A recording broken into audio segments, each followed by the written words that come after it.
Hi, I'm Bridgetta Thomas. I'm an OET trainer in Manjoorans Study Abroad Nagamadam. OET is Occupational English Test, and it has 4 modules: speaking, writing, reading and listening. Today I'm here to share a few tips and information regarding the writing subtest. Writing subtest lasts for 45 minutes. ഇതൊരു 45 minute ദൈർഘ്യമുള്ള എക്സാമാണ്. അതിൽ initial 5 minutes is completely dedicated for reading and understanding the question, and the rest 40 minutes we make use for writing the letter. So ഇതിൽ writing task എന്ന് പറയുന്നത് ഒരു letter ആണ്. ഒരു പേഷ്യൻറ്റിനെ കുറിച്ചുള്ള ആ പേഷ്യൻറ്റിൻ്റെ അസുഖത്തെ റിലേറ്റ് ചെയ്തിട്ടുള്ള കേസ് ഡീറ്റെയിൽസ് ആയിരിക്കും നമ്മളുടെ ക്വസ്റ്റ്യൻ എന്ന് പറയുന്നത്. അപ്പം ക്വസ്റ്റ്യനിൽ ഡെഫിനറ്റായും പേഷ്യൻറ്റിൻ്റെ പേര്, പേഷ്യൻറ്റിൻ്റെ പ്രായം അല്ലെങ്കിൽ ഡേറ്റ് ഓഫ് ബർത്ത്, പിന്നെ അദ്ദേഹത്തിൻ്റെ family history, medical history if any, പിന്നെ പ്രസൻറ്റ് മെഡിക്കൽ കണ്ടീഷൻ, അതിനുവേണ്ടി എടുത്തിരിക്കുന്ന ട്രീറ്റ്മെൻറ്റ്, പ്രിസ്ക്രൈബ് ചെയ്തിരിക്കുന്ന മെഡിസിൻസ്, അവിടെ നിന്ന് അതായത് ഹോസ്പിറ്റൽ വിസിറ്റിന് ശേഷം മടങ്ങുമ്പം ചെയ്യേണ്ട കാര്യങ്ങൾ, കഴിക്കേണ്ട മെഡിക്കേഷൻസ്, എടുക്കേണ്ട കെയർ, ഈ വക കാര്യങ്ങളെക്കുറിച്ചുള്ള ഒരു ഡീറ്റെയിൽഡ് പേഷ്യൻ്റ് കേസ് നോട്ടായിരിക്കും റൈറ്റിങ്ങിന് നമുക്ക് ലഭിക്കുന്ന ക്വസ്റ്റ്യൻ. ഈ ഡീറ്റെയിൽസ് ഉപയോഗിച്ച് ഒരു ഹെൽത്ത് പ്രൊഫഷണൽ എന്ന നിലയിൽ ക്വസ്റ്റ്യനിൽ കൊടുത്തിരിക്കുന്ന രീതിയിൽ ഒരു ലെറ്റർ എഴുതുക എന്നുള്ളതാണ് OETയിലെ റൈറ്റിംഗ് ടാസ്ക്.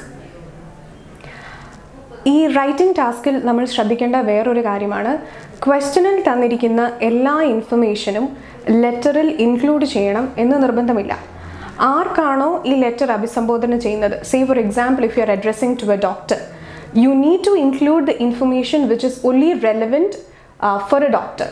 അല്ലെങ്കിൽ നിങ്ങളിതൊരു ഫിസിയോതെറാപ്പിസ്റ്റിനാണ് എഴുതുന്നത്, അല്ലെങ്കിൽ ഒരു സോഷ്യൽ വർക്കറിനാണ് എഴുതുന്നതെന്ന് വിചാരിക്കുക. അപ്പം അതത് വ്യക്തികൾക്ക് ആവശ്യമായി നമ്മൾ ഇൻക്ലൂഡ് ചെയ്യേണ്ട ഡേറ്റ മാത്രമാണ് ക്വസ്റ്റ്യനിൽ നിന്നും എടുത്ത് ലെറ്ററിൽ ഇൻക്ലൂഡ് ചെയ്യേണ്ടത്. Say for example if you are writing to a social worker, you need not include all the medical past history which the patient has. There will be definitely certain information that is to be known by the social worker. ആ കാര്യങ്ങൾ മാത്രം include ചെയ്യുക. പിന്നീട് ശ്രദ്ധിക്കേണ്ട വേറൊരു കാര്യം എന്ന് പറഞ്ഞു കഴിഞ്ഞാൽ, ലെറ്റർ എഴുതുമ്പം ഒരു ഓർഡർ ഉണ്ടായിരിക്കണം, അല്ലെങ്കിൽ ഒരു സ്ട്രക്ചർ ഉണ്ടായിരിക്കണം ഈ ലെറ്ററിന്. ചില കുട്ടികളിൽ കണ്ടുവരുന്നൊരു പ്രവണത എന്ന് പറഞ്ഞു കഴിഞ്ഞാൽ അവരത് വളരെ ക്ലംസി ആയിട്ട് എഴുതുന്നു. അപ്പം അങ്ങനെ സംഭവിക്കാതെ ഓരോ കാര്യങ്ങളും ഇൻഫർമേഷനും വ്യക്തതയോടെയും കൃത്യമായ ഓർഡറിലും എഴുതാനായിട്ട് ശ്രമിക്കുക. സേ ഫോർ എക്സാമ്പിൾ ഇപ്പം നമ്മൾ പേഷ്യൻറ്റിൻ്റെ പ്രസൻറ്റ് മെഡിക്കൽ കണ്ടീഷനെ കുറിച്ചാണ് ഒരു പാരഗ്രാഫിൽ പ്രതിപാദിക്കുന്നത് എന്നിരിക്കട്ടെ. അങ്ങനെയുള്ള അവസരങ്ങളിൽ നമ്മൾ ആദ്യത്തെ ഒരു 2 സെൻറ്റൻസ് പ്രസൻറ്റ് മെഡിക്കൽ കണ്ടീഷനെ കുറിച്ച് പറഞ്ഞതിന് ശേഷം വീണ്ടും ഒരു പാസ്റ്റ് മെഡിക്കൽ കണ്ടീഷൻ്റെ ഒരു റെഫറൻസോ അല്ലെങ്കിൽ സോഷ്യൽ ബാക്ക്ഗ്രൗണ്ടിൻ്റെ റെഫറൻസോ ഇൻക്ലൂഡ് ചെയ്യാതിരിക്കാനായിട്ട് ശ്രമിക്കുക. നമ്മൾ ഏത് തീമിലാണോ ഒരു പാരഗ്രാഫ് സ്റ്റാർട്ട് ചെയ്തിരിക്കുന്നത് ആ ആശയം കംപ്ലീറ്റ് ആയിട്ടും ഇൻക്ലൂഡ് ചെയ്യത്തക്ക രീതിയിൽ ഒരു പാരഗ്രാഫ് ഫോം ചെയ്യുക. അതിനുശേഷം മാത്രം ഒരു ഡിഫറെൻ്റ് ആയിട്ടുള്ള കാര്യം അതിനടുത്ത പാരഗ്രാഫിൽ മെൻഷൻ ചെയ്യുക. ഇൻഫർമേഷൻ ഒരു ഓർഡറിലല്ലാതെ ലെറ്ററിൽ ഇൻക്ലൂഡ് ചെയ്യുന്നത് അഭികാമ്യമായിരിക്കത്തില്ല.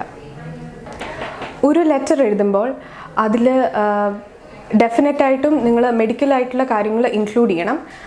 ഇത് കൂടാതെ നമ്മൾ വളരെയധികം ശ്രദ്ധിക്കേണ്ട ഒരു കാര്യമാണ് എഴുതുന്ന ശൈലി. അതിൽ നമ്മൾ ഗ്രാമർ മിസ്റ്റേക്കിനെ കുറിച്ച് വളരെയധികം കെയർഫുൾ ആയിരിക്കണം. കാരണം നമുക്ക് എല്ലാവർക്കും വളരെ കോമൺ ആയിട്ട് സംഭവിക്കാവുന്ന ഒരു കാര്യമാണ് ഗ്രാമർ മിസ്റ്റേക്ക്. പരമാവധി നമ്മൾ ഗ്രാമർ മിസ്റ്റേക്കുകൾ ഒഴിവാക്കാനായിട്ട് ശ്രമിക്കണം.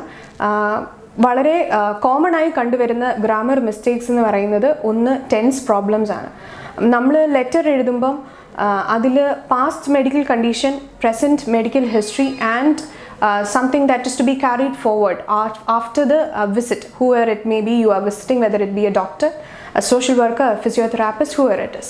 അപ്പം ഈ വക കാര്യങ്ങൾ എഴുതുമ്പോൾ നമ്മൾ കൂടുതലായും പ്രിഫർ ചെയ്യുന്നത് either in past tense or in simple present tense or in future, a very few things in future tense which is to be carried forward after the visit. അപ്പോൾ ഈ 3 ടെൻസുകളിലേക്കും നമ്മൾ സ്റ്റിക്ക് ചെയ്യുകയാണെന്നുണ്ടെങ്കിൽ കൂടുതലായി വരാവുന്ന ഗ്രാമർ മിസ്റ്റേക്കുകൾ നമുക്ക് ഒഴിവാക്കാം. മറ്റ് ഇത് കൂടാതെ കണ്ടുവരുന്ന വേറൊരു മിസ്റ്റേക്ക് എന്ന് പറയുന്നത് സബ്ജക്റ്റ്, വെർബ് ഡിസഗ്രിമെൻ്റ് ആണ്. നമ്മളുടെ സബ്ജക്റ്റിനോട്, whether it be a plural subject or a singular subject, അതിനുശേഷം ഉപയോഗിക്കുന്ന വേർബ് അല്ലെങ്കിൽ ആക്ഷൻ വേർഡ് കംപ്ലീറ്റ് ആയിട്ടും എഗ്രി ചെയ്തിരിക്കണം. അപ്പം സബ്ജക്റ്റ് വേർബ് എഗ്രിമെൻറ്റിൽ വരുന്ന മിസ്റ്റേക്സും കോമൺ ആയിട്ട് കണ്ടുവരുന്ന ഒരു മിസ്റ്റേക്കാണ്. അതും മാക്സിമം നമ്മൾ അവോയ്ഡ് ചെയ്യാനായിട്ട് ശ്രമിക്കണം. മറ്റൊരു പ്രധാനപ്പെട്ട കാര്യം, ലെറ്റർ എഴുതുമ്പോൾ നമ്മൾ പങ്ക്ച്വേഷൻ മാർക്സ് കുറച്ചും കൂടെ ശ്രദ്ധിക്കണം. Like for example comma, full stops, then colon, semi colon മുതലായ പങ്ക്ച്വേഷൻ മാർക്സ് അപ്രോപ്രിയേറ്റ് ആയിട്ട് ഒരു ലെറ്ററിൽ നമ്മൾ യൂസ് ചെയ്യണം. പിന്നെ വേറൊരു കാര്യം ശ്രദ്ധിക്കേണ്ടതെന്ന് പറഞ്ഞു കഴിഞ്ഞാൽ, there are chances of committing load of spelling mistakes.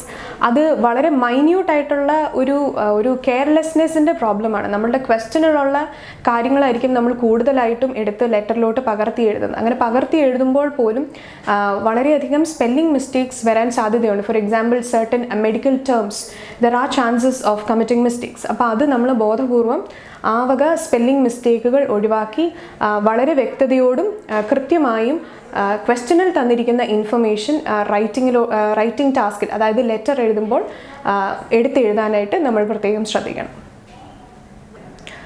റൈറ്റിങ്ങിൽ ഏതെങ്കിലും തരത്തിലുള്ള നമ്പേഴ്സിൻ്റെ ഉപയോഗം വരുന്നുണ്ടെങ്കിൽ, അതായത് എന്തെങ്കിലും ടെസ്റ്റ് റിസൾട്ടിൻ്റെ ഭാഗമായിട്ടോ അല്ലെങ്കിൽ രോഗിയുടെ പ്രായം നിശ്ചയിക്കുന്നതിൻ്റെ ഭാഗമായിട്ടോ നമ്പേഴ്സ് വരുമ്പം, ചെറിയ നമ്പേഴ്സ് ആണെങ്കിൽ, ഫോർ എക്സാമ്പിൾ ഇപ്പോൾ 10 താഴെയുള്ള നമ്പേഴ്സ് ആണെങ്കിൽ മാക്സിമം ന്യൂമറിക്കലിൽ എഴുതാതെ ലെറ്റേഴ്സിൽ എഴുതുക. സേ ഫോർ എക്സാമ്പിൾ ഇപ്പം 3 എന്നാണ് നമുക്ക് എഴുതുന്നുണ്ടെങ്കിൽ 3 എന്ന അക്കം എഴുതാതെ THREE എന്ന് തന്നെ എടുത്തെഴുതാനായിട്ട് ശ്രദ്ധിക്കുക. അതും നമ്മൾ വളരെയധികം നോട്ട് ചെയ്യുന്ന ഒരു കാര്യമാണ്. ഫോർമൽ റൈറ്റിങ്ങിൽ the use of alpha numericals are being limited. പിന്നെ ശ്രദ്ധിക്കേണ്ട ഒരു കാര്യം എന്ന് പറയുന്നത്, നമ്മുടെ റൈറ്റിംഗ് ടാസ്കിൻ്റെ word limit is 180 to 200 words, and the case note that you will be having, that means your question will be quite lengthy. അപ്പം ഈ ലെങ്തി ആയിട്ടുള്ള ക്വസ്റ്റ്യനെ നമ്മൾ സമ്മറൈസ് ചെയ്താണ് നമ്മളുടെ ലെറ്ററിൽ എഴുതുന്നത്. അപ്പം ഒന്നിലധികം ഇൻഫർമേഷൻസ് ക്ലസ്റ്റർ ചെയ്യാനും അപ്രോപ്രിയേറ്റ് ആയിട്ടുള്ള കണക്റ്റിംഗ് വേർഡ്സ് ഉപയോഗിച്ച് ഒരു ക്ലംസിനെസ് ഫീൽ ചെയ്യാത്തതുപോലെ ഇൻഫർമേഷൻ കറക്റ്റായിട്ട് എഴുതാനായിട്ടും റൈറ്റിങ്ങിൽ നമ്മൾ ശ്രദ്ധിക്കണം. ഈ ടിപ്സ് ഫോളോ ചെയ്താൽ തീർച്ചയായും നിങ്ങൾക്ക് OET വളരെ എളുപ്പത്തിൽ ക്ലിയർ ചെയ്യാൻ സാധിക്കും. Thank you.